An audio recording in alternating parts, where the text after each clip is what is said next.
Programme है आवाम की आवाज़ और मैं हूं आपका मेज़बान तनवीर चौधरी। जैसा कि इससे पहले भी आप हमारे प्रोग्राम जो है वो मुख्तलिफ़ औकात में मुख्तलिफ़ दिनों में देखते रहते हैं। मुख्तलिफ़ शख्सियात हमारी मेहमान हुआ करती हैं और हम उनसे हमेशा अवामी सवालात करते हैं। कोशिश हमारी यही होती है कि वो वाले सवालात करें जो आवाम की अक्कासी करें, और हम ऐसे ही सवालात करते हैं। आज जो हमारे साथ हमारे मेहमान हैं वो किसी तारीफ़ के मोहताज नहीं हैं। वो तंजीम के डिस्ट्रिक्ट अगर जेलम की बात करें तो डिस्ट्रिक्ट जेलम में जो ज़िली प्रेसिडेंट है पाकिस्तान तहरीक-ए-इंसाफ़ के, और तीसरी दफ़ा उन्होंने ये ओहदा ज्वाइन किया है, तीसरी दफ़ा वो सदर बने हैं। और ये एक बहुत बड़ी बात होती है किसी भी तंजीम के हवाले से अगर बात करें तो तंजीम का जो सबसे ज़्यादा चीज़ होती है वो ये होती है कि तंजीम आपको कितनी मोहब्बत देती है, और तंजीम ज़ाहिर है कि तभी आपको मोहब्बत देगी जब आप तंजीम के लिए कोई काम कर रहे होंगे, और तंजीम तभी आपको अप्रिशिएट करती है कि अगर आप तंजीम के लिए कोई अच्छा काम कर रहे हैं। ज़िले की बात हो जाए, ज़िली सदारत की जो हम बात कर रहे हैं, चौधरी जाहिद अख्तर साहब हैं हमारे साथ यहाँ पे, और चौधरी जाहिद साहब का आज हम इंटरव्यू करेंगे। डिस्ट्रिक्ट प्रेसिडेंट हैं पाकिस्तान तहरीक-ए-इंसाफ़ के, इससे पहले भी 2 दफ़ा डिस्ट्रिक्ट प्रेसिडेंट रह चुके हैं, और तंजीम का इनके ऊपर एक बड़ा एतमाद है कि इन्होंने तीसरी दफ़ा फिर तंजीम का जो है वो दिल जीत लिया, बल्कि इमरान खान का कहेंगे कि आपने दिल जीत लिया।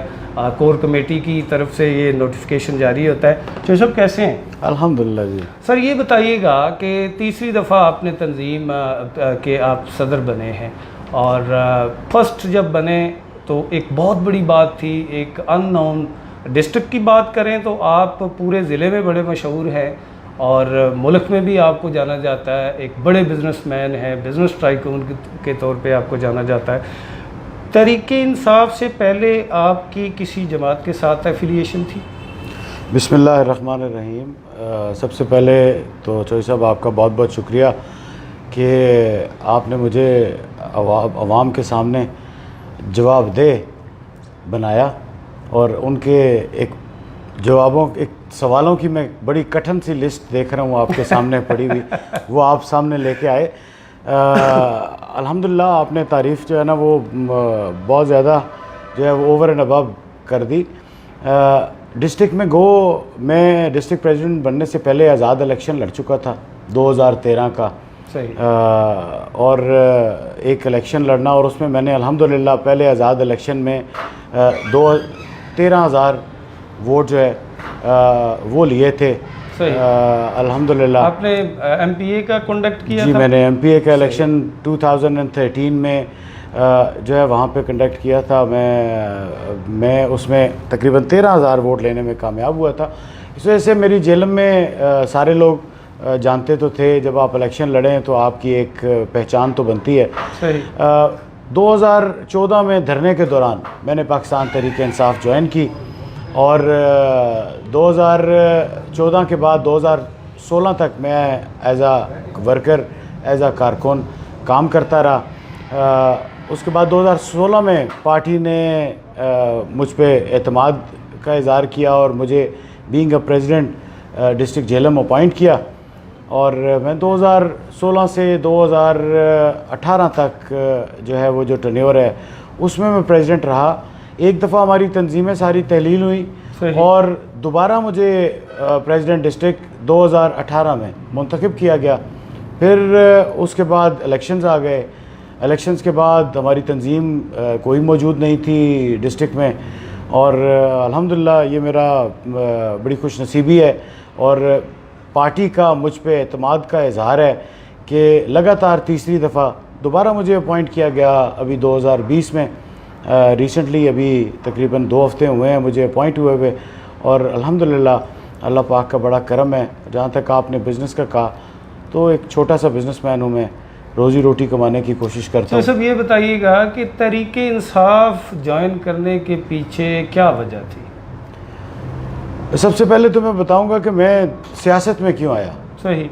एक मोटिव था, हम कोई ख़ानदानी सियासतदान कोई नहीं है, ना पॉलिटिकल कोई मेरी फैमिली का बैकग्राउंड है कि कोई एमएनए एमपीएस और कोई इसमें रहा हो।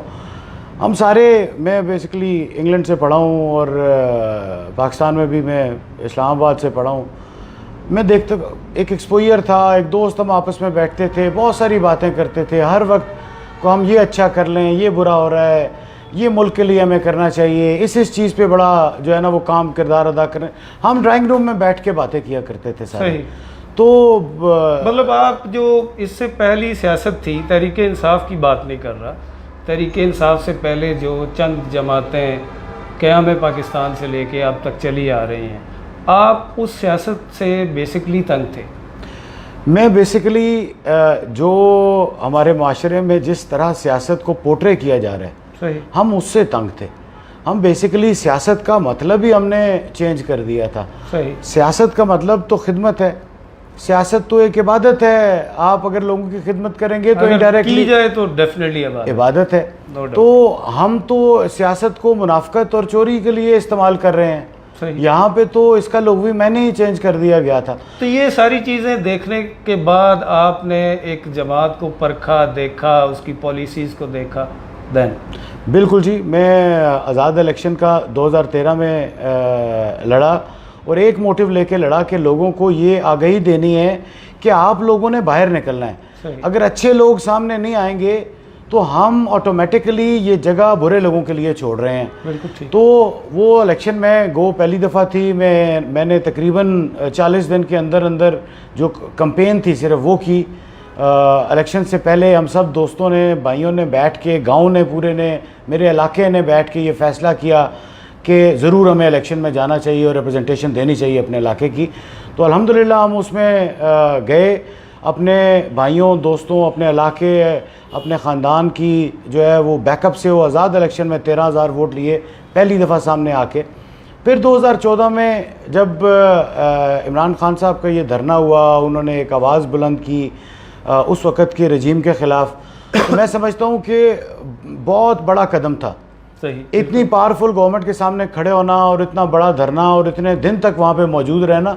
मैंने उस धरने के दौरान फिर शमूलियत की पाकिस्तान तहरीक इंसाफ में, और 2014 से आज तक मैं तकरीबन तमाम जितने भी हमारे इवेंट्स हो चुके हैं, चाहे वो लॉकडाउन का हो, चाहे वो लाहौर की कोई वहाँ पे जलसा हो, कोई तलागंग में जलसा हो, कोई name a place, north region के हर जलसे और हर इलेक्शन में मैंने शामिल रहा हूं। इस के साथ तशबीह दे सकते हैं कि पहले जब हम छोटे हुआ करते थे, हम सुना करते थे कि जो पाकिस्तान पीपल्स पार्टी है उसके जयाले बड़े, तो जिस तरीके से आप बता रहे हैं कि मेरी थिंकिंग है कि आप इस तरह की सोच लेके इस तहरीक इंसाफ के साथ अटैच हुए। हम एक कॉज के लिए आए हैं जी, हम सिंपल, हमारा नज़रिया, खान साहब का नज़रिया बिल्कुल उनके नज़रिए के मुताबिक हम चल रहे हैं, उससे मैच किया, हमारी सोच मैच की। जो वो पाकिस्तान के लिए करना चाहते हैं, मैं नहीं समझता कि इस वक्त या आने वाले वक्त में भी कोई ऐसा बंदा मौजूद है। कायद-ए-आज़म मोहम्मद अली जिन्ना के बाद he is the only man जो पाकिस्तान में कुछ करने की सोच रखते हैं, जो इतने ईमानदार हैं, जो इतने निडर हैं, जो इस मुल्क के लिए सोचते हैं, जिनमें ज़ाती कोई अपनी लालच नहीं है, जो ऐसा प्राइम मिनिस्टर हमें अल्हम्दुलिल्लाह अल्लाह पाक ने अब दिया है कि हम समझते हैं कि हमारे मुल्क की अब बागदौड़ किसी ऐसे जो है शख्स के पास आई है जो वाकई खैरखा है इस मुल्क का, जिसको ज़ाती कोई लालच नहीं है। कुछ भी करना है तो यहाँ की आवाम के लिए करना है।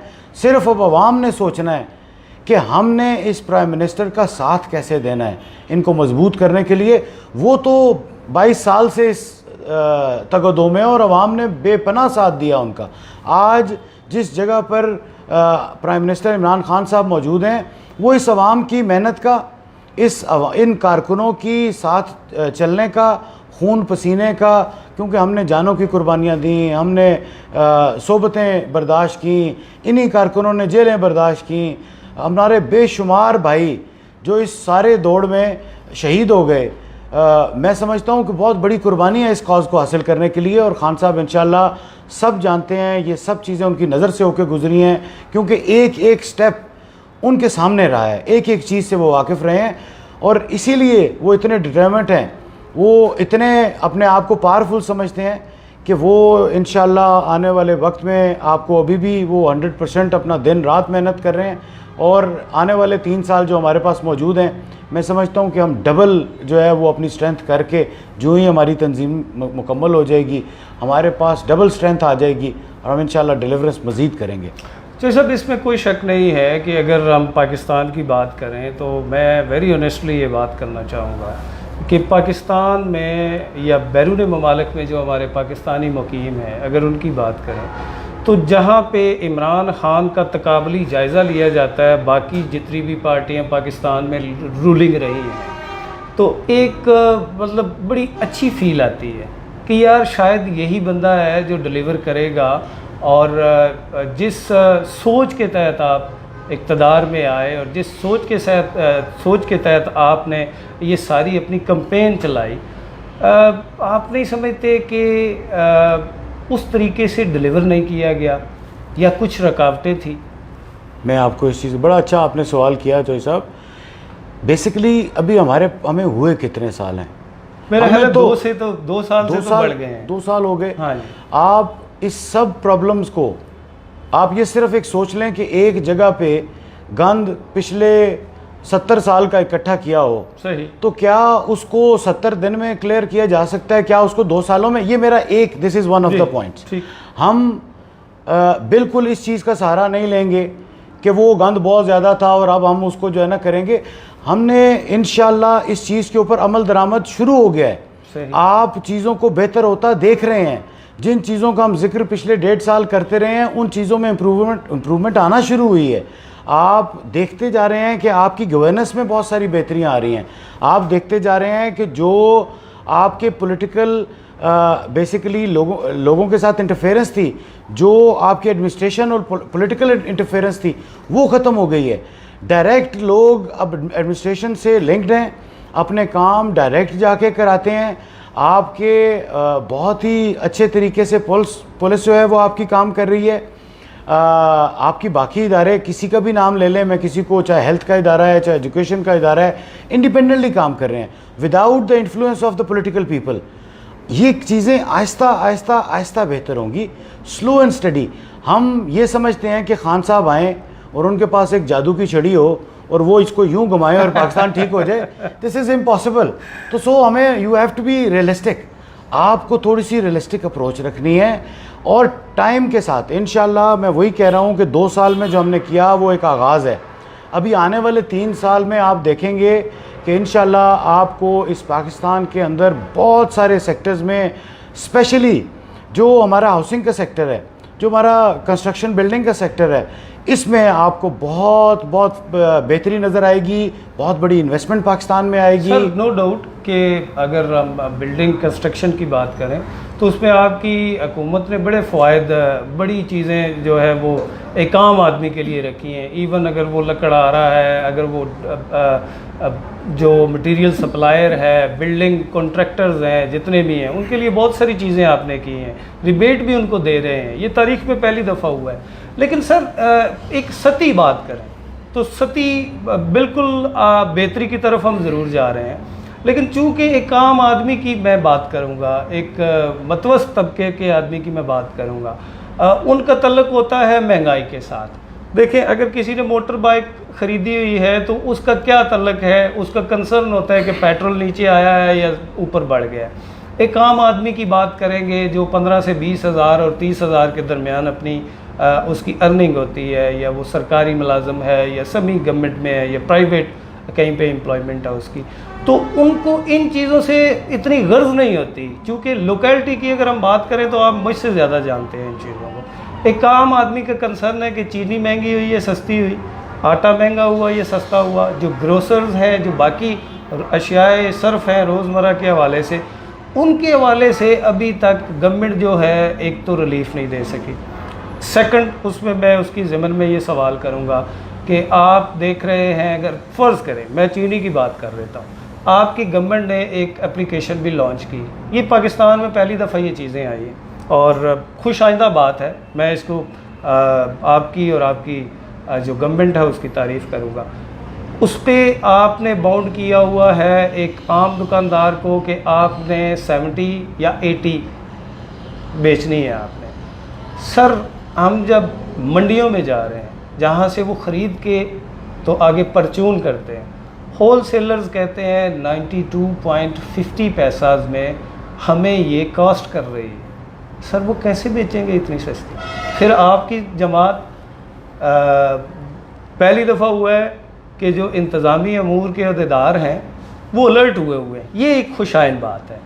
और वो जाके इतने ज़्यादा जुर्माने कर रहे हैं और वो बेचारे हमारे पास आते हैं, वो कहते हैं जी अब बताएं, हम ये कहते हैं 70 रुपये की बेचो, 92.50 की ले रहे हैं, 70 में कैसे? अच्छा, ये एक आपके दो बेसिकली हिस्से हैं। जो पहला हिस्सा है कि हम महंगाई को कंट्रोल नहीं कर सके और महंगाई जो है वो बढ़ रही है। महंगाई सिर्फ पाकिस्तान में नहीं, पूरी दुनिया में हो रही है। सही। आपने और मैंने ही 7 रुपये लीटर भी पेट्रोल डलाया। मैं उस वक्त वेस्पा चलाया करता था और उस वेस्पे में मैं 7 रुपये लीटर पेट्रोल डलाया करता था। आज वही पेट्रोल मैं 100 रुपये लीटर भी बेचा है, मैंने 127 रुपये लीटर भी बेचा है। क्यों? 5 रुपये से लेकर 127 रुपये तक क्या खान साहब ले आए इस पेट्रोल को? आप खुद अपने दिल से बताएं। क्या यही दूध हम 8 रुपये 10 रुपये लीटर ख़रीदा करते थे मार्केट से? आज यही दूध 100 रुपये लीटर हम मार्केट से ले रहे हैं। क्या खान साहब 8 रुपये से 100 रुपये ले आए? क्या पूरी दुनिया में वो दूध, चाहे इंग्लैंड में 40 पेंस का, जब मैं वहाँ पढ़ता था 40 पेंस की बोतल मिलती थी, आज वही बोतल 90 पेंस की है। क्या खान साहब इंग्लैंड में बैठे हुए हैं जो महंगाई करके इसको बढ़ा रहे हैं? मैं ये समझता हूँ कि इस जो है ना एक दौर में कहीं पे भी किसी भी वक्त में ले लें, उस वक्त के हिसाब से प्राइसेस राइज भी करती हैं और नीचे भी आती हैं। It is circumstances of the government. ये बेसिकली पूरी दुनिया में राइज करती हैं चीज़ें। अगर एक ही जगह पे रुक जाएं, मुंजमद हो जाएं, तो वो हो नहीं सकती। हमारे रजीम में, अगर हमारे इस टन्योर में जो हम प्रेजेंटली गवर्नमेंट कर रहे हैं, इसमें भी जिस तरह पहली गवर्नमेंट्स में आहिस्ता आहिस्ता राइज आई है, हमारे में भी राइज आएगी। डॉलर की प्राइस इंक्रीज कर रही है, वो इफेक्ट पड़ रही है। कट कर रहा हूँ जी प्लीज़, माजरत के साथ। लेकिन अगर एक आम आदमी की बात करें, क्योंकि मैं कोशिश करता हूं, मैं भी आम की कर रहा हूं, मैं अवामी सवालात कर रहा हूं, मैं भी अवाम की बात कर रहा हूं। आपकी गवर्नमेंट में जिस महंगाई, जिस तवातर के साथ और जितनी तेज़ी के साथ बढ़ी है, साबका अदवार में उस आप, मैं एक मिसाल आपको दे देता हूँ। आप पेट्रोल स्टेशन पे इस वक्त बैठे हुए हैं। जब ये गवर्नमेंट आई तो पेट्रोल का रेट 127 रुपये था। आज पेट्रोल का रेट 100 रुपये है। यही रेट आपका 75 रुपये भी गया, 75 पे आया, फिर 100 पे गया। ये 127 रुपये लेके हम यहाँ पे नीचे आए। लेकिन सर अच्छा, वही आप चीनी ले लें, आप खुद कह रहे हैं कि बहुत अच्छा काम हो रहा है कि उसकी प्राइसेस नीचे आ रही हैं, काफ़ी नीचे आई, लेकिन मार्केट के साथ हमने उसको राइज भी तो करना है। ये बेसिकली ये तो बिजनेस का कंडक्ट है। अगर आप मार्केट में पेट्रोल महंगा खरीदेंगे तो महंगा बेचेंगे। अगर आप सस्ता प्रोडक्ट बनाएंगे, खुद अपनी प्रोडक्शन यहाँ पे पाकिस्तान में होगी, तो आपको सस्ता पेट्रोल मिलेगा। लेकिन यहाँ पे मैं एक सवाल करना चाहूँगा। जब नून लीग की गवर्नमेंट थी तो हम सुनते चले आ रहे थे कि असद उमर साहब बैठते थे, बड़ी कैलकुलेशन करके तो बताते थे कि ये इतने बैरल पे इंटरनेशनल रेट है, और उस टाइम अगर वो रेट 80 रुपीज़ था तो वो कहते थे देखें जी कितनी बड़ी ज़्यादती की इन्होंने, इनको तो अब रेट चूँकि डिक्रीज़ हुए हैं तो इनको ये तो 30 रुपये में। अब वही सिनेरियो आपकी गवर्नमेंट में आता है तो वो कैलकुलेटर जो है वो गलत अदाद शुमार देना शुरू हो जाता है। इस हवाले से असल में हम वो बिल्कुल एक ही प्रोग्राम पूरा पेट्रोल के ऊपर ज़रूर करेंगे, जिस सारा पेट्रोल मेरी फील्ड है, मेरी एक्सपर्टीज़ भी है, मेरा फील्ड भी है, हम ज़रूर इसमें कहेंगे। इसमें बहुत सारी ना ड्यूटीज़ होती हैं, बहुत सारे टैक्सेस होते हैं जो जिससे आपकी गवर्नमेंट चल रही होती है। गवर्नमेंट किस चीज़ से चल रही है? गवर्नमेंट को अल्लाह वास्ते को खैरात के ऊपर तो नहीं चल रही ना। हम लोगों ने टैक्सेस देने हैं, गवर्नमेंट को पे करने हैं, तो उसने चलना है। गवर्नमेंट के ऊपर बहुत सारी जिम्मेदारियाँ, आपके इदारे हैं, उनकी तनख्वाहें हैं, आपकी फ़ौज है, उनकी तनख्वाहें हैं, आपकी पुलिस है, उनकी तनख्वाहें हैं, ये और बहुत सारी चीज़ें, आपका इंफ्रास्ट्रक्चर डेवलपमेंट है, बहुत सारी ऐसी चीज़ें हैं जो गवर्नमेंट ने करनी है और जो हम और आपके टैक्सेस से ही चलनी है। ये टैक्सेस जब तक हम पेट्रोल की मद में, चीनी की मद में, अपने इनकम की मद में नहीं देंगे तो हम अपनी गवर्नमेंट के साथ हाथ नहीं बिठा रहे। बिल्कुल सही। हम यही चीज़ें अगर बाहर जाके देखें, जो एक सर्टन सैलरी वहाँ पे ले रहा है, एक सर्टन जो ब्लॉक बना हुआ है, वो मैं समझता हूँ इंग्लैंड में तो 50% टैक्सेस भी कटते हैं। ओवर 40-50,000 पाउंड जो साल का अर्न कर रहा है वो तो 50% भी टैक्सेस देता है, या इससे ऊपर की स्लैब कोई होगी। मैं आपको ये बता रहा हूँ कि लोग वहाँ पे 50% ऑफ द सैलरी टैक्स भी दे रहे हैं।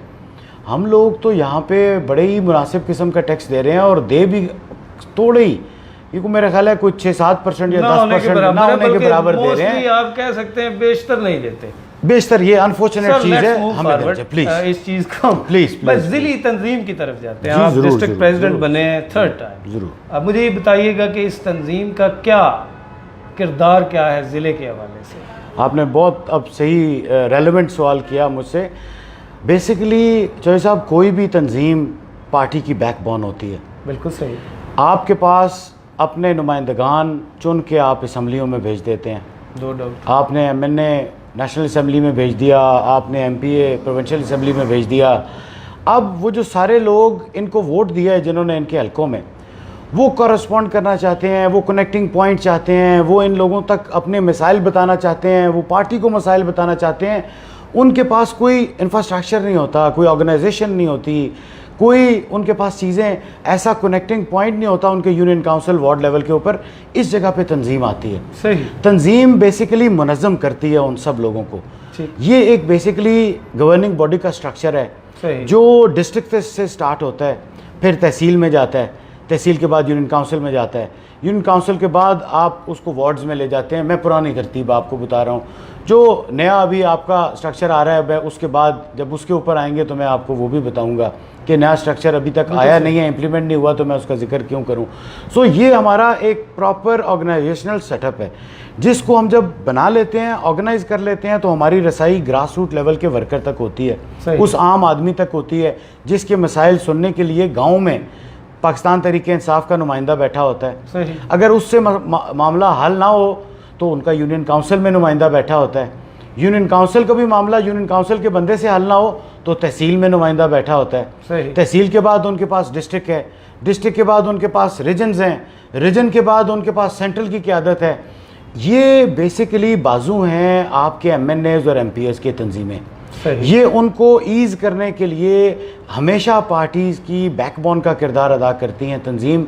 मुझे उसी तंजीम की तंजीम साजी के लिए अपॉइंट किया गया है पार्टी की तरफ से, जिसको मेरी अपॉइंटमेंट बेसिकली हमारे चीफ़ ऑर्गेनाइज़र जनाब सैफुल्लाह खान न्याई साहब, उनकी पावर्स के साथ, हमारे जो सदर हैं जनाब सदाकत अली अब्बासी, उनकी कंसल्टेशन के साथ, और जो हमारे जनरल सेक्रेटरी हैं जनाब हसन मसूद साहब, उनके सिग्नेचर्स के साथ मुझे पार्टी ने अपॉइंट किया है। हमारी जो नॉर्थ रीजन की सारी टीम है, जिनमें अताउल्लाह शादी खेल साहब हमारे सीनियर वाइस प्रेसिडेंट हैं, आरिफ अब्बासी साहब हमारे डिवीज़न पिंडी डिवीज़न के जो इंचार्ज हैं, जो हमें एडिशनल जनरल सेक्रेटरी जो नदीम अफजल बंटी साहब जेलम से रिप्रेजेंट कर रहे हैं, इन सब की मुशावरत से ये पूरी नॉर्थ रीजन की एक पाकिस्तान तहरीक इंसाफ की क़यादत है, जो सेंट्रल की क़यादत है, उन सब की मुशावरत से जेलम की तंजीम साजी की गई, जो डिस्ट्रिक्ट बना के दिया गया।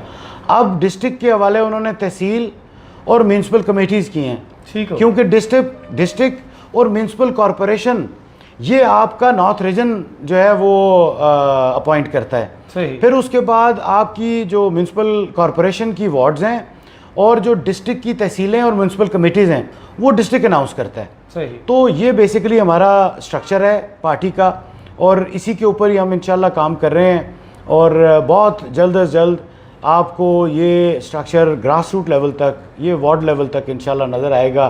तकरीबन मैं समझता हूँ कि अगले 3 से 4 हफ्ते में हम ग्रास रूट लेवल टच कर जाएंगे, क्योंकि मैं अल्हम्दुलिल्लाह पिछले 2.5 साल में यूनियन काउंसिल्स कंप्लीट की हुई हैं, मेरे पास वो सारा रिकॉर्ड मौजूद है। मैं ऑलरेडी इस पूरे डिस्ट्रिक्ट में तंजीम साजी कर चुका हूँ अल्हम्दुलिल्लाह, और मैंने तकरीबन 4,500 से ज़्यादा नोटिफिकेशन इस डिस्ट्रिक्ट में किए हैं। एक दफ़ा हमने रिविज़िट करना है उन सारी चीज़ों को, सबके साथ दोबारा मीटिंग्स करनी है, जो हमारे पहले ओहदेदारान थे उनके साथ भी, जो हमारे साथ लोग शामिल हुए इस दौरान, इस सफ़र में, जो पिछले 2 साल का सफ़र है उनसे भी, और इंशाल्लाह हम कोशिश करेंगे कि जिस कारकुन ने पिछले 20 साल इस पाकिस्तान तहरीक इंसाफ को दिए, अपना टाइम, अपना खून पसीना, अपने फाइनेंसेस, एक सोच, एक जज्बा, हम उनको सामने लेके आएँ ताकि जो सोच लेके वो आए थे कि हम पाकिस्तान तहरीक इंसाफ में आएंगे और डिलीवर करेंगे, हम साथ देंगे अपने कायद का, हम अपने कायद के साथ मिलके उनके विजन को डिलीवर करेंगे, उनको मौका मिलना चाहिए। आप एक नज़रियाती बंदे हैं और बड़े ज़बरदस्त और बड़े ज़ीरक किस्म के इंसान हैं। सर, नज़रियाती लोगों के साथ आपकी पार्टी ने क्या किया? मैं तो समझता हूँ कि नज़रियाती का मायने पहले चौधरी साहब हम डिफ़ाइन कर लें। मुझे तो आपने नज़रियाती जो है वो बना दिया, मैं अल्हम्दुलिल्लाह, शुक्रिया आपका। मैं नज़रियाती का मतलब ये समझता हूँ कि जिसने नज़रिए को मान लिया, कबूल कर लिया और आपकी पार्टी में आ गया, वो नज़रियाती है। चाहे वो पहले दिन आया तो नज़रिया मान के आया, और चाहे वो 20 साल पहले आया तब भी नज़रिया मान के आया। सीधी सी उसकी मिसाल है, जिसने आज इस्लाम कबूल किया, क्या वो नया मुसलमान है? और जिसको ख़ानदानी मुसलमानियत मिली वो पुराना मुसलमान है? नहीं, ये बेसिकली रिलीजन और ये बिल्कुल दो डिफरेंट चीज़ें हैं। लेकिन सोच है, बिलीव है। अगर नज़रिए को पहले दिन मान के जो शामिल हो गया, मैं उसको भी नज़रियाती समझता हूँ, क्योंकि उसने भी नज़रिए पे यकीन किया, खान साहब के विजन को माना और पाकिस्तान तहरीक इंसाफ को पार्टी में आया, तो वो भी मेरी तरह का नज़रियाती है। मैंने शायद 4 डंडे ज़्यादा खा लिए हों, 3-4 जलसों में ज़्यादा चला गया हूँ, मैंने जाके जो है ना वो लॉकडाउन में सबसे आगे खड़ा हो गया हूँ, लेकिन जिसने आज मेरे नज़रिए को माना, मेरे लिए वो भी उतनी अहमियत रखता है, और जिसने आज से मेरे से कोई 10 साल पहले भी माना, वो भी उतनी अहमियत रखता है।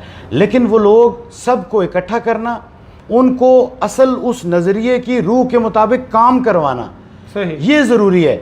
नज़रियाती होना, नज़रियाती हो के शामिल हो जाना, ये एक हिस्सा है। आप उस नज़रिए को मान के जो डिलीवर करते हैं, वो असल आपकी सोच की अक्कासी करता है। बिल्कुल ठीक है सर, ये तो आपकी बात बड़ी ज़बरदस्त है। आपने नज़रियाती होने की एक जो तावील पेश की, बड़ी ज़बरदस्त, मुझे बड़ी पसंद आई, और मैं ये उम्मीद करता हूँ कि मेरे जो नाजरीन हैं उनको भी डेफिनेटली पसंद आई। आपके तवज्जुह से क्यों नहीं? ये आपकी पार्टी इक्वल कर देती है। एक बंदा 10 साल पहले आया, उसने पार्टी के लिए बड़ा कुछ किया, एक बंदा 2 साल बाद आया, उसने जब पार्टी को कट कर दे, उसने जब पार्टी को टेकअप किया और पार्टी में आ गया, तो देन आपकी पार्टी ने ये नहीं देखना कि उसका पीछे क्या था, वो हम में आ गया तो हम आपको एक्सेप्ट कर रहे हैं। सर, उसके बाद अगर वो डिलीवर नहीं करता या वो पार्टी पॉलिसीज़ के ख़िलाफ़ चलता है, मैं आपको एक इन प्रीवियस जाते थोड़ा सा, अगर हम गुज़श्ता अदवार की बात करें तो आपने देखा कि यहाँ पे दड़े भी बने, उसकी क्या वजह थी?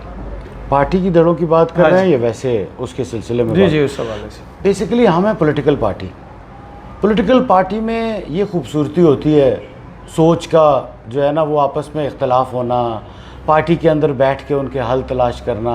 एक घर में भी तो 2 धड़े बन जाते हैं। ये बेसिकली वो घर की खूबसूरती है कि वो उसको कैसे हल करते हैं। ये हमारे घर की खूबसूरतियाँ हैं, हम इनको घर में ही हल करेंगे, हम इनको बिल्कुल नहीं उछालेंगे। ये हमारे घर की खूबसूरती है, हम घर की 4 दीवारी में बैठ के ज़रूर डिस्कस भी करते हैं, इनको हल करने की कोशिश भी करते हैं। ये पॉलिटिकल खूबसूरतियाँ होती हैं कि आपको एक दूसरे से इख्तलाफ राय रहना चाहिए। अगर जी हजूरी शुरू कर दें तो फिर तो वो मेरा ख्याल है पॉलिटिकल सोच और वो खान साहब का विजन हमारे अंदर आया ही नहीं ना। सर, गुज़श्ता दिनों एक सदाकत अब्बासी साहब की वीडियो कॉल लीक हुई, उसके हवाले से मैं आपसे पूछना चाहूँगा। उसमें बड़ी चीज़ें थी, मेरा ख्याल आपने डेफिनेटली सुनी होंगी। उसमें उन्होंने ये भी कहा जी कि जेलम में मेरी और पार्टी थी, मेरे बंदे और थे, मेरे साथ ज़्यादती भी हुई और ओवरलुक किया गया मेरे बंदों को, और उन्होंने हवाला आपका भी दिया, मिर्ज़ा महमूद जेलमी साहब का भी हवाला दिया उसमें। फिर उन्होंने कुछ आए हुए लोगों के बारे में भी बात की कि भाई ये वो वाले बंदे नहीं हैं जो हमारी सोच थी। उसके हवाले से क्या कहें? मेरा ख्याल है वो सदाकत भाई साहब की ज़ाती सोच है, मैं उस पर कमेंट करता बिल्कुल अच्छा नहीं लगता। जो किसी बंदे की ज़ाती बयान हो उस पर मेरा कमेंट तो बिल्कुल नहीं बनता। मतलब वो तो उनकी निजी गुफ्तगू है। So leave it to him, वो बेहतर जवाब देंगे आपको। मैं बल्कि कभी आप कहेंगे तो मैं आपका उनसे इंटरव्यू करा दूंगा, आप ज़रूर उनसे पूछिएगा, मैं इसका जवाब देता अच्छा नहीं लगता। सर, बड़े बाकमाल आदमी है वो, कोई शक नहीं। हमारे सदर है पाकिस्तान तहरीक इंसाफ के, MNA हैं माशाल्लाह, वो बहुत ही बड़ी शख्सियत हैं और वज़ीर आज़म पाकिस्तान को हरा के अपनी जो उनका हल्का है वो उनको हरा के आए हैं, और उस हल्के की डायनामिक्स अगर आप देखें तो उस जगह पे सियासत करना कोई आसान काम नहीं है। मरी का जो 7 तहसीलें हैं और उनकी एक बड़ा ग्रिप है अपने एरिया पे, और बड़े ही माशाल्लाह एक समझदार पढ़े लिखे और हमारे बहुत अच्छे स्पोक्स पर्सन है। वो is a very good man माशाल्लाह। ये ऐसी चीज़ों का आप खुद उनसे अगर सवाल करेंगे तो he can answer you well. Sir ये बताइएगा कि चूँकि आप डिस्ट्रिक्ट के सदर हैं और पूरी जितनी भी तंजीम साजी है वो आपके इख्तियार में होती है, आपके ऊपर कंपनी जो हमारी पार्टी है आपकी उनका बड़ा एतबार है, और ये बड़ी बात होती है कि किसी डिस्ट्रिक्ट की किसी को सदारत सौंप देना। सर ये बताइएगा, अब भी कुछ आगे पीछे से सुनने में आ रहा है कि कुछ जो लोग हैं जो कि फ़िलहाल है पाकिस्तान तहरीक-ए-इंसाफ का हिस्सा, वो कुछ और कह रहे हैं। आप इस चीज़ को कैसे लेके चलेंगे? उनको मीट करेंगे, मीट एंड ग्रीट होगी, कोई इस तरह की कोई डिस्कशन होगी? जिस तरीके से मैं आपको एक मिसाल दे देता हूँ कि दीना अगर आप जाते हैं और दीना के गिरदोनवा और मज़ाफ़ात में जो इलाके हैं वहाँ पे कुछ पिछले 2, 4, 6 महीने से पोस्टर्स लग रहे हैं, उसमें चौधरी फोक शहबाज जो कि पार्टी में किसी तरह का उनका हिस्सा नहीं है, वो पार्टी के ओहदेदार नहीं है, इस हवाले से मैं कह रहा हूँ, लेकिन उनका लिखा हुआ आ रहा होता है कि वो इंशाअल्लाह नाज़म। इस हवाले से क्या कहेंगे? मैं समझता हूँ चौधरी साहब, किसी भी बंदे को अपने आप को किसी भी सीट के लिए लेके आना उसका ज़ाती हक बनता है। सही। किसी बंदे को भी आप एक्स नहीं कर सकते, चाहे वो चौधरी फोक शहबाज साहब हों, चाहे वो कोई एक आम आदमी दीना की किसी तहसील से हो, चाहे वो मैं हूँ, चाहे वो आप हों। ये एक पाकिस्तानी का एक इस तहसील के बंदा होने की हैसियत से हक बनता है कि वो अपनी आप को एज ए रिप्रेजेंटेटिव पेश करे। जहाँ तक आपने कहा कि चौधरी फोक शहबाज साहब किसी ओहदे पे नहीं है, पार्टी बेसिकली अभी जिस तरह आपने खुद ही कहा कि डिस्ट्रिक्ट ने अभी अनाउंस हुआ है डिस्ट्रिक्ट, इससे पहले मेरे पिछले जो टन्योर जो सेकंड टन्योर था उसमें चौधरी फोक शहबाज साहब जनरल सेक्रेटरी थे मेरे साथ, वो उस ओहदे पे फाइज रहे, वो पीटीआई का हिस्सा हैं तो वो उसमें जो है वो रहे मेरे साथ जनरल सेक्रेटरी, उन्होंने सर्व किया। लेकिन मैं ये कहता हूँ कि वो जो उनके पोस्टर्स या कुछ चीज़ें आप देख रहे हैं वो उनका ज़ाती अपना इख्तियार है, ज़ाती हक बनता है कि वो अपने आप को किसी भी ओहदे के लिए, वो वज़ीर आज़म पाकिस्तान के ओहदे के लिए भी अपने आप को पोर्ट्रे कर सकते हैं। ये उनका हक है, मैं कर सकता हूँ। मैं बेसिकली ये समझता हूँ कि किसी को भी रोका नहीं जा सकता। बाकी जो आखिरी डिसीजन है वो पाकिस्तान तहरीक-ए-इंसाफ की आला क़यादत ने करना है। एप्लीकेंट मैं भी हो सकता हूँ, एप्लीकेंट चौधरी फोक शहबाज भी हो सकते हैं, एप्लीकेंट कोई भी X, Y and Z कोई भी हो सकता है। वैसे सर कोई एक्सपेक्टेड एप्लीकेंट बहुत सारे आपके आएंगे। लास्ट टाइम भी जब हमने MPS के लिए अप्लाई किया, लेकिन I was one of the नहीं, nobody is authorised. Let me tell you very clearly, कोई भी बंदा पार्टी के लिए अपना टिकट के लिए एप्लीकेशन जमा करा सकता है। ठीक। फिर एप्लीकेंट बेसिकली उधर जाएगा, उसके इंटरव्यूज़ होंगे, पार्टी उसकी देखेगी चीज़ें, उनका एक अपना क्राइटेरिया है, उस क्राइटेरिया के मुताबिक वो टिकट इशू करेंगे। किसी बंदे के ऊपर कोई लाजम नहीं है कि उसको फ़लाँ कैटेगरी में से आना चाहिए या उसका ये और बैकग्राउंड होना चाहिए। नो, मतलब आपके कहने का मतलब ये मैं समझ सकता हूँ कि सिफारिश नहीं चलेगी। मैं 100% इस चीज़ की गारंटी देता हूं कि कोई सिफारिश नहीं होगी, मेरिट पे होगा इंशाल्लाह। और पाकिस्तान तहरीक-ए-इंसाफ मेरिट पे यकीन रखती है, और इंशाल्लाह उस चीज़ के ऊपर जो पाकिस्तान तहरीक-ए-इंसाफ के लिए बेहतर होगी, जो रिप्रेजेंटेशन पाकिस्तान तहरीक-ए-इंसाफ सामने लेके आना चाहेगी उसको सामने लेके आएगी। उसी का टिकट, एक ही टिकट इशू करना है ना, जो आला क़यादत ने करना है। पहले भी आला क़यादत नहीं है, MNAs और MPs के टिकट इशू। वैसे सर इनके साथ आपके कैसे तल्लुकात हैं? मेरे इनके साथ बिल्कुल अच्छे ताल्लुकात हैं, मेरे उनके साथ बड़े ही अच्छे ताल्लुकात हैं। वो हमारे नहीं आपकी देखी, मैं I am not a photogenic person, मेरी इतनी अच्छी तस्वीर नहीं आती, मैं इसलिए तस्वीरें कम खिंचाता हूं। वैसे आप बड़े खूबसूरत इंसान हैं, अल्लाह पाक अंदर से भी बाहर से भी। ये बेसिकली आपका हुस्न नज़र है चौधरी साहब, वरना अब इस बुढ़ापे में हमारी खूबसूरती कहाँ रही? नहीं सर, खूबसूरती बेसिकली होती है आपके अंदर से। बेशक, क्योंकि मैं ये ऑन एयर बात करना नहीं चाह रहा, मेरी आपके साथ इतनी ज़्यादा मुलाकातें भी नहीं है, लेकिन चूँकि मैं जर्नलिस्ट हूँ और मेरी कोशिश होती है कि मैं लोगों को जानने की एक जो है वो करता रहता हूँ। जी जी जी। तो आप बड़े आला इंसान हैं सर। आम आदमी का कंसर्न ये होता है कि चौधरी जाहिद साहब, एक बंदा इस्लामाबाद में बैठा हुआ है, वो देखता है कि एक बंदे का नोटिफिकेशन होता है और वो ज़िली सदर बन जाता है। एक बड़ी सीट है, बड़ा ओहदा है और एक बड़ा एतबार है पार्टी की तरफ से। तो लोग ये समझते हैं कि यार इसका बिज़नेस क्या है।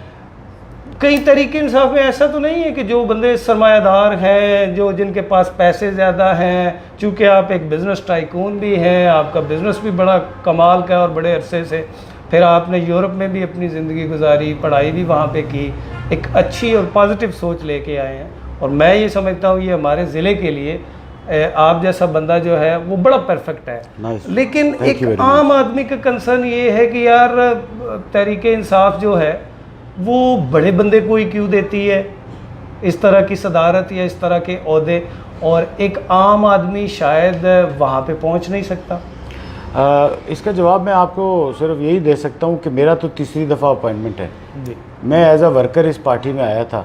2 साल ना मेरे पास कोई ओहदा रहा और ना मैंने किसी ओहदे पे काम किया। मैंने इलेक्शन लड़ा और मैं पार्टी के साथ बगैर किसी जो है ना वो अंडरस्टैंडिंग के शामिल हुआ। एज अ कारकुन धरनों में भी जाता रहा, उसके बाद के भी जलसों में जाता रहा। जब मुझे ज़िम्मेदारी दी गई तो मैंने एज अ कारकुन उसको ना भाई, मेरे हमेशा से ज़िंदगी में मैंने अपने कारोबार को और अपने पॉलिटिक्स को तो अलग बॉक्सेस में रखा है। सही। मैं I got nothing to do in my business with politics, और मेरा पॉलिटिक्स में कोई ताल्लुक़ नहीं है इस कारोबार के साथ। इन दोनों को कभी अटैच नहीं किया। मैं कारोबार अपनी रोज़ी रोटी के लिए करता हूँ जिससे मैं अपने बच्चों का पेट पालता हूँ। सर असासे जितने भी हैं आपके ज़ाहिर शुदा मैं पहले इलेक्शन 2013 से मेरी आप फाइल देख लें, वो सारे टैक्सेस समेत I am one of the biggest tax payers as well. हमारे petrol station advance tax payer हैं, तो वो सारे टैक्सेस, वो सारी चीज़ें, वो सारी फाइल्स मैं जमा कराता हूँ अपनी हमेशा। लास्ट टाइम मैंने 2018 में भी अपने एप्लीकेशन फॉर्म जमा कराया तो तमाम टैक्सेस और सब चीज़ों के साथ थे, लेकिन मैंने अपने कागजात वापस ले लिए क्योंकि मुझे टिकट नहीं मिला पाकिस्तान तहरीक इंसाफ की वजह से, और मैंने इलेक्शन कंटेस्ट नहीं किया। मैं विड्रॉ कर गया था पाकिस्तान तहरीक इंसाफ की फेवर में। और जहाँ तक आप कहते हैं कि कारोबार, इसीलिए मैंने आपको नज़रियाती कहा। नहीं, थैंक यू वेरी मच, आपका बहुत बहुत शुक्रिया। ये बेसिकली कारोबार आपकी बेसिकली फ्यूल लाइन है। सही। अगर आपके पास कमाई का ज़रिया नहीं होगा तो फिर आपने नहीं, फिर आपने सियासत को अपना कारोबार बनाना है। फिर सियासत को आप इबादत या खिदमत समझ के नहीं कर सकते चौधरी साहब। अगर आपके पास खाने के लिए पैसे नहीं होंगे आप जाएंगे कैसे, मूवमेंट कैसे करेंगे? बिल्कुल सही। पॉलिटिकली तो आपने हर वक्त आप लोगों की जेब पे नज़र रखेंगे कि वो मुझे दे देगा, मैं उससे कैसे मारूंगा, मैं यहाँ से कैसे खा लूँगा, मैं आपको कैसे। अगर आपकी फ्यूल लाइन मौजूद है देन यू कैन फाइट। आप लड़ तब सकते हैं जब आपकी सप्लाई लाइन आ रही हो। सर MPAs MNA जो है उनके साथ आपके माशाल्लाह अच्छे तल्लुकात। फिर दूसरी बात ये है कि आप ज़िली सदर है तो डेफिनेटली कोऑर्डिनेशन है आपकी।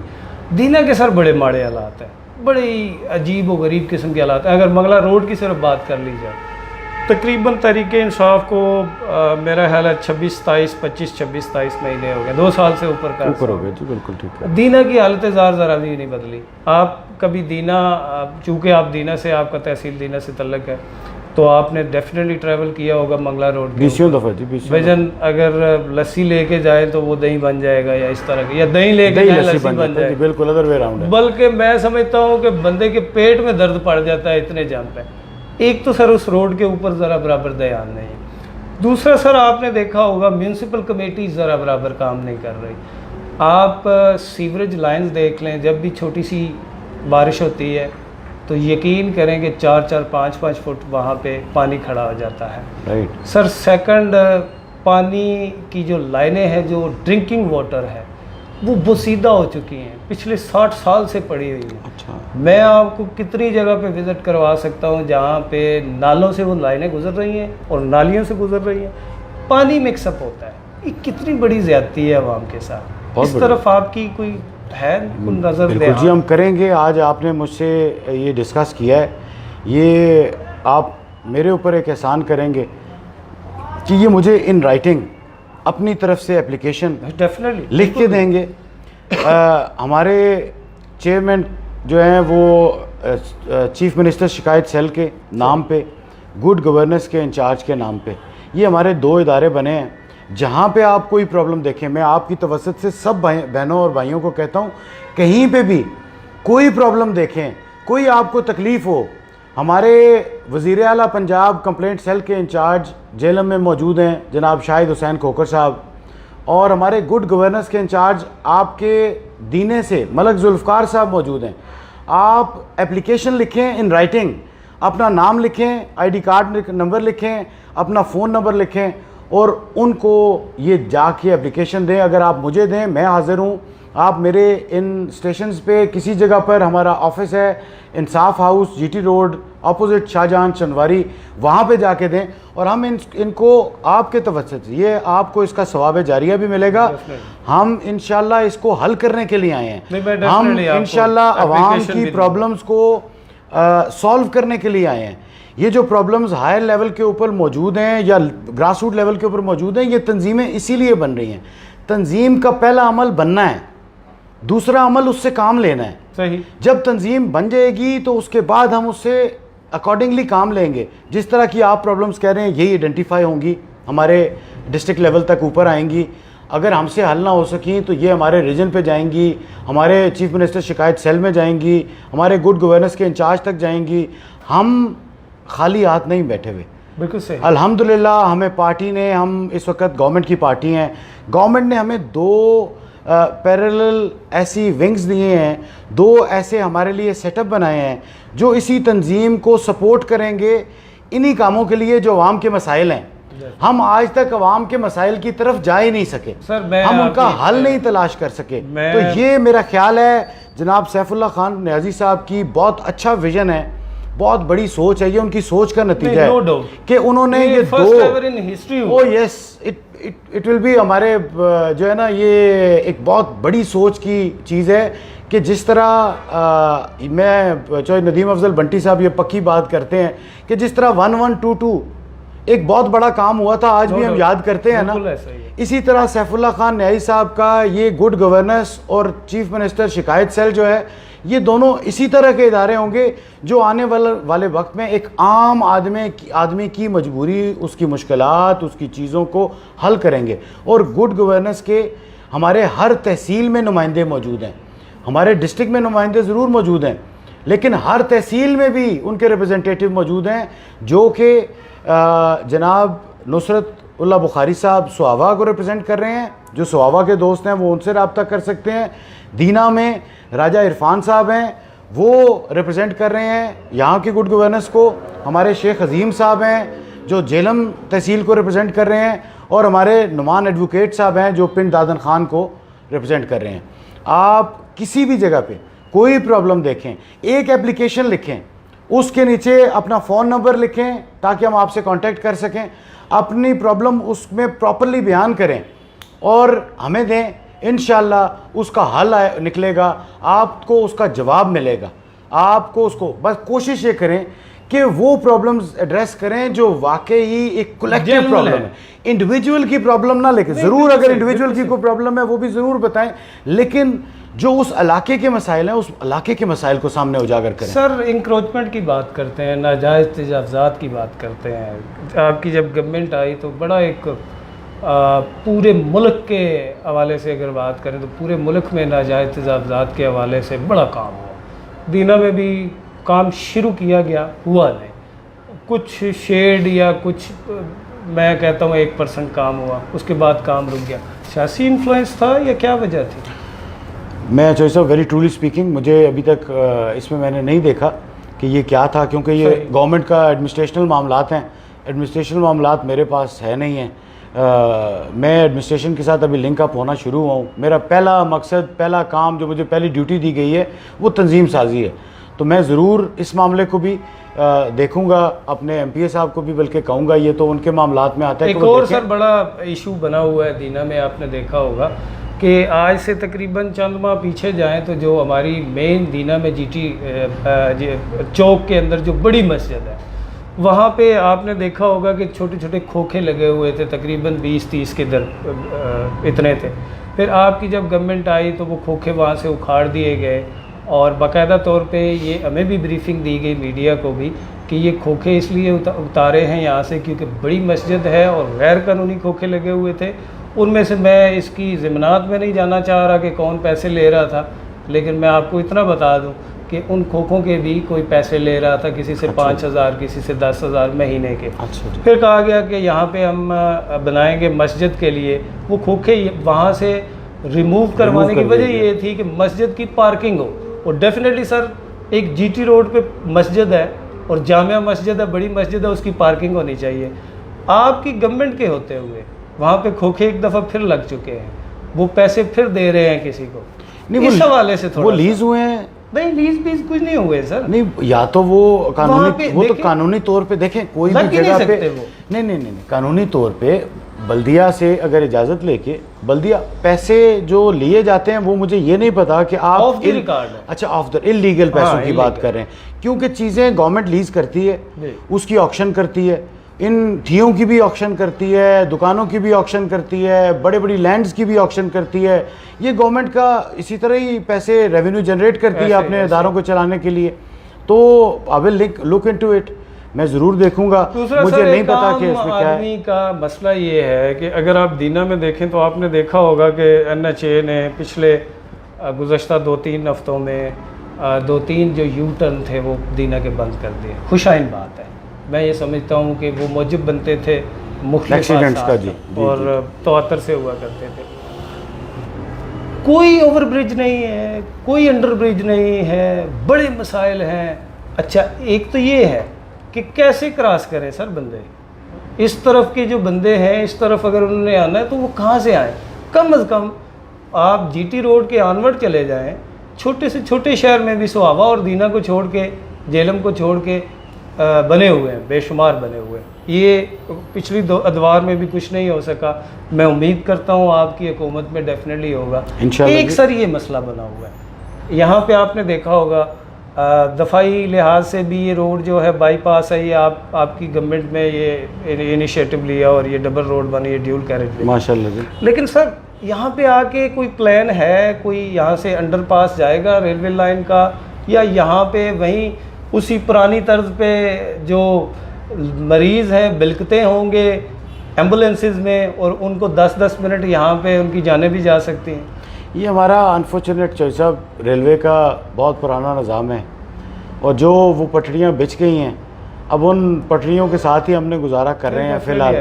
तो ये तो आज का सिलसिला नहीं, ये तो सदियों की बात है कि जब ये जो है यहीं से यही फाटक होते थे और यहीं से ये दुनिया गुजरती थी। ये साथ साथ डेवलपमेंट साथ साथ हो रही है और आपके पॉइंट्स दोनों वैलिड हैं, मैं दोनों के साथ एग्री करता हूँ। जो आप अंडरपास या ओवरहेड ब्रिज दीना की बात कर रहे हैं, ज़रूर वहाँ पे भी ब्रिज होना चाहिए। मेरी नॉलेज के मुताबिक इसका एक सर्वे हुआ था जो जनाब महर फयाज साहब, बड़ा गरीब किस्म का सर्वे था। चलें वो आप बेहतर समझते हैं, मैं किसी की ज़ात के ऊपर तो डायरेक्ट अटैक नहीं करता। ये बेसिकली उन्होंने सर्वे कराया था, पता नहीं कितना कामयाब रहा क्योंकि मैंने उस सर्वे रिपोर्ट को पढ़ा नहीं, मेरे तो वो आई नहीं। अगर मेरे हाथ पास आती तो मैं आपको ज़रूर उसका जवाब देता। और जहाँ तक ये डिफेंस रोड का ताल्लुक़ है, डिफेंस रोड भी जो है वो ये फाटक यहाँ पे भी है, आगे आपकी कलोवाल वाली रोड पे भी है, फिर उसके बाद आप आगे जेलम चले जाएं, ये सराई में भी मौजूद है, पीछे भी आगे चलते जाएं। ये बहुत एक लंबा सफ़र है।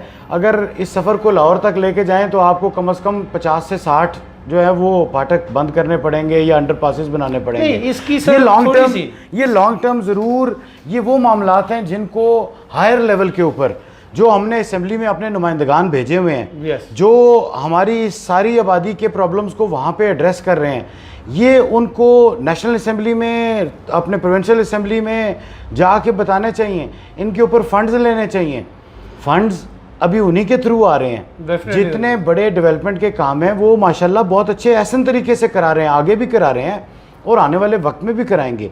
मैं समझता हूँ कि जितने पिछले 2 सालों में हमारी गवर्नमेंट ने आने के बाद हमारे नुमाइंदगान ने काम कराए, उनका भी जिक्र करना चाहिए। हम सिर्फ़ और सिर्फ मनफी जो है, ज़रूर हमें तनकीद बराए इस्लाह करनी चाहिए, लेकिन हमें अप्रिसिएशन भी उन नुमाइंदों की थोड़ी थोड़ी करनी चाहिए ताकि वो लोग बकअप हों और मज़ीद काम करें, ताकि उनके पिछले काम को सराहा जाए, तो अगले काम वो मज़ीद दिल लगा के करें ताकि हमारी वाकई अप्रिसिएशन भी होती है। तो मेरा और आप दोनों का मिल के काम है कि हम उन नुमाइंदगान को सराहें भी कि उन्होंने फ़ंड्स यहाँ पे लेके आए, डोमेली वाली रोड बनाई, ये आपकी डिफेंस रोड बनी, आपका जो है माशाल्लाह और बाकी एरियाज़ में जो कलवाल वाली रोड बनी, मेरे गांव वाली रोड स्टार्ट हुई है, एक पूरी जो है वो कम से कम मेरे ख्याल है 4-5 किलोमीटर की रोड है। बड़ा अच्छा वो पैच है, वो लिंक हो रहा है दो हलकों का आपस में, समझ लें दो गाँव का, जेलम और दीने को, जहाँ पे मेरा गांव ख़त्म होता है वहाँ पे दीना ख़त्म हो रहा है और जेलम स्टार्ट हो रहा है तहसील। ऐसे ही ये जो रोड है ये दोनों को क्रॉस करके जा रही है और बड़े अच्छे काम और भी बहुत सारे हुए। नहीं सर, इसमें ज़रा बराबर शक नहीं है, अप्रिसिएशन भी बहुत ज़रूरी है। मेरा पॉइंट एक है सर, डेफिनेटली मैंने गुज़श्ता अगर 2 हफ्तों की बात करें तो मैं इंटरव्यू मैंने किया था आपके MPA साहब का, यावर कमाल साहब जी का। जी जी, जी। और उसमें बड़ी कंप्रीहेंसिव हमारी डिस्कशन हुई, जो आपने प्रोजेक्ट लॉन्च किए हुए हैं उस हवाले से डेफिनेटली हम गाए बगाए उस पर लाजमी बोलते हैं, बल्कि आप इस पे मेरी बेशुमार रिपोर्ट्स भी बनी हुई हैं जो नेशनल मीडिया पे भी चल चुकी हैं। माशाल्लाह, जो अप्रिसिएशन है वो डेफिनेटली देखें सर, जो प्राइम मिनिस्टर पोर्टल आपने बनाया हुआ है, एक आम आदमी की पहुंच प्राइम मिनिस्टर हाउस तक है, एक आम आदमी की पहुंच DGFIA तक है, ये first ever in history. Of course ये ऐसा इनिशिएटिव आपकी गवर्नमेंट ने लिया है जो इससे पहले कोई भी नहीं ले सका। ओवरसीज पाकिस्तानी का डेस्क बना हुआ है। हाँ, ये बहुत बड़ी बात है। बिल्कुल, हर डिस्ट्रिक्ट में मौजूद है। इस ज़िमन में एक छोटा सा क्वेश्चन ये है कि जो आपके इस तरह के पोर्टल बने हुए हैं उसमें सर पॉजिटिव रेट है, 90% पॉजिटिव रेट है, 10% जो पॉजिटिव रेट नहीं है, जो नेगेटिव है, उसकी वजूहात ये है कि फ़र्ज़ करें एक बंदे ने किसी मज़ाफ़ाती इलाके से शिकायत दर्ज कर दी वापडा के ख़िलाफ़। अब होना तो ये चाहिए कि उस बंदे ने अपनी ID हिडन भी नहीं की, ये मैं ऑन द रिकॉर्ड आपको बात कर रहा हूं, मैं समझ गया। उसने अपनी ID हिडन भी नहीं की कि मुझसे ये रब्ता करें, मैं कंप्लेनेंट हूँ। उसने कंप्लेन की, वो कंप्लेन आपके DC ऑफिस में आई, DC से AC में आई और AC साहब ने इनिशिएटिव लेते हुए उस महकमे को पकड़ा, उन्होंने आपस में तय तू करके आगे जवाब दे दिया।